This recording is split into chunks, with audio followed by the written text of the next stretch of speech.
Kakain tayo ng kamuti. Yan guys. Merienda na po tayo. Mayroon ako ditong nilagang kamuti. Ayan.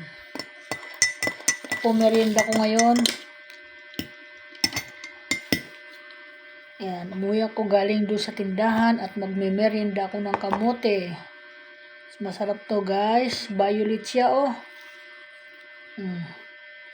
Violet po siya. Ito ngayon merienda ni Nanay Linda. Ay, mga kananay, merienda na po tayo. Nakaraan ko pa ito binili. Hindi ko lang nalaga kasi nakalimutan ko na naman dyan sa patungan ko. Kanina ko lang siya nakapa na may kamuti pala dyan. Kaya nilaga ko agad. Okay na itong merienda guys. Busog na tayo nito sa magkain tayo ng tinapay. Maganda po ito sa kalusugan na kamuti.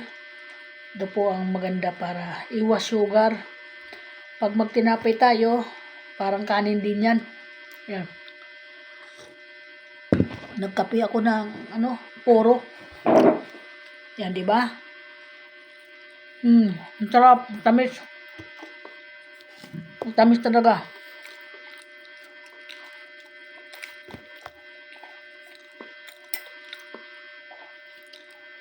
Hindi nyo may tanong sa akin guys, dito po ako nasanay kamote nung nasa probinsya pa ako sa Samar.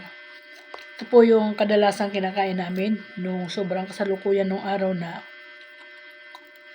naghirap po yung tao. Nakaranas po kami ng paghihirap na doon po natikman lahat ang dapat ko matitikman na hanggang ngayon hinahanap-hanap ko naman sila na natikman ko nung araw. Yan po ay naggiling kami ng mais. Ang sinasaing po namin mais. Di ba nyo alam ang mais, napakasustansa po yan. Maganda po yan sa may mga sakit, may mga sugar, maganda po yan. Yung mais, bigas na mais. Wow guys, ang sarap ng mais na ang ulam mo ay gabi, ginata na gabi. Maganda po yun kapartner, yung mais na bigas. Ginigiling lang po namin, kaya ang mga kamay ko nung araw, tingnan mo kagaya nito, guys, may laptos pala ako sa kamay ko, wala akong alam. Ayan, may sugat pala ako. Kaya pala sabi ko, parang manhid yung kamay ko. Nga, kung di ko may buka yung kamay ko ngayon, may sugat pala ako. Sabi ko, ba't kaya ako may sugat? Ay, wala naman ako alam kung saan nanggaling itong sugat ko. Siguro, kahapon to, nung nagtatali ako ng mga alambre doon sa aking harapan ng tindahan kasi may nakalas na bakal, hindi ko lang po naramdaman. Ganito po talaga yung mga kamay ko. Minsan hindi nakakaramdam kasi manhead. Ayan po. At sa probinsya po, ganito po yung aming kinakain. Ang lalaking kamote yung mga guys. Kasi laki ng hita ang mga kamote namin doon. Pag nilaga mo po yun, napakasarap ng kamote. Hindi kagaya ng kamote dito. Ang kamote dito, di ba, parang para siyang malabsak. Sa probinsya po, mabuhag ang kamuti doon. Lahat po doon masarap. Yung mga ganito, kamuting kahoy, mga kung ano-anong makakain doon na ang gusto ko matikman doon sa probinsya, yung palawan. Yan po, saka yung bagong. Masarap po yan. Yan po yung gusto ko makain. Nakakain ko po yan lahat sa probinsya. Kaya pag may pumupunta dito sa probinsya, nangingiusap ako sa kanila, dadalhan nila ako ng ganyan. Taka guys, mulat sa pool na dumating ako dito sa Maynila at maliit pa ako. Hanggang ngayon, matanda na ako, senior na ako. Hindi pa po ako nakatikim ng nilupak na palay na binabayo doon sa probinsya. Inagawa nilupag, pinilipig. Wow, ang sarap nun guys. Masisihan kapag yung kinain mo. Tuwa-tuwa ako niyan pag naglulupak ang mga magulang ko. Tuwa-tuwa po ako niyan. Ano po yan, binibilog-bilog yan. Mga bilog-bilog, pagkatapos lupakin, lalagyan na nila yan ng nyog, asukal. Maganda na. Kakainin mo siya, nakabilog-bilog. Parang, kasi laki siya ng santol. Ayun din, ng kayumito. Ayan yung aking hanggang ngayon natatandaan ko pa ang mga ginagawa ko nung araw sa probinsya. Kaya, Yan mga guys, magandang hapon po sa lahat. Welcome to my vlog. Yan si Nanay Linda. Mga kananay, ako lang po nagkikwento dahil wala po ako kwentuhan dito sa bahay ngayon kasi asawa ko tulog. Yung anak ko nandoon naman, siguro may kinakalikot sa bahay niya.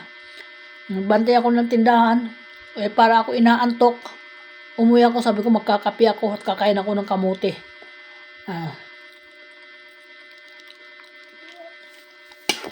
Pwede ako kumain ng kamote kasi ito hindi nakakataas ng sugar to. Maganda ito sa kalusugan.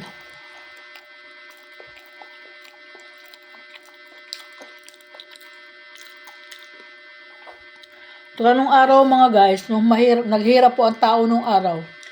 Yung kamuting itong kamote, yung laman ng kamote, ginagawa po namin yung kanin.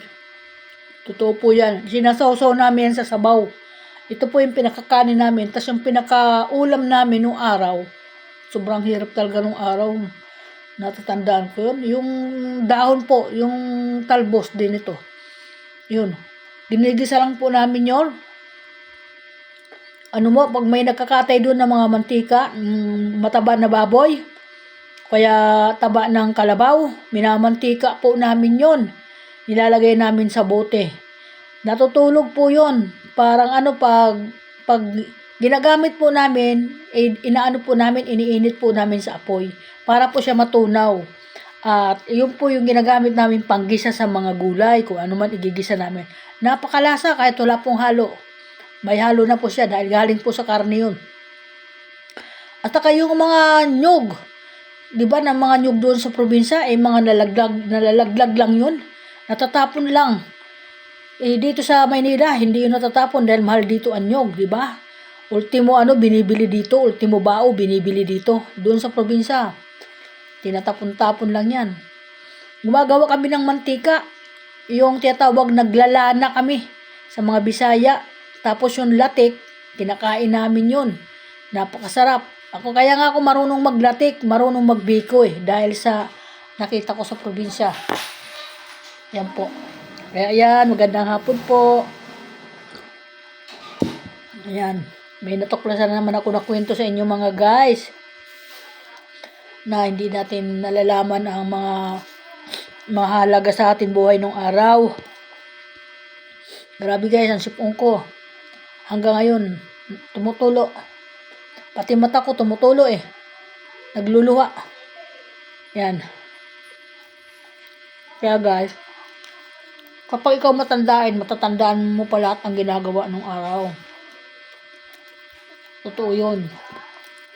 Kasi nung araw, batak ang trabaho, batak ang katawan ko sa trabaho. Bata pa ako. Siguro nasa mga 8 years, mga 8 taon lang po ako. Gumagawa na ako, tumutulong na ako sa mga magulang ko. Nung araw po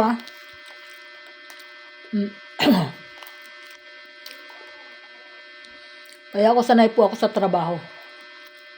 Isipin mo nung araw, nagpapalay ako, nagtatanim ako ng palay, tatanim ako ng gabi. Dati tinatanim ko yan, kamuting kahoy, tinatanim ko yan, mais.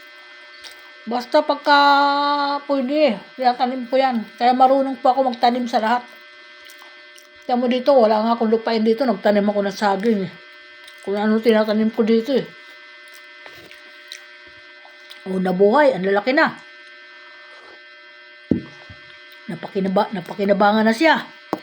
Ganun po ako pag may nakikita kong lupa na pwede pagtaniman, nagtatanim po ako. Okay, welcome to my vlog. Maraming salamat. Thank you so much sa inyo mga guys. Follow and share, subscribe, patulong po. Bye-bye.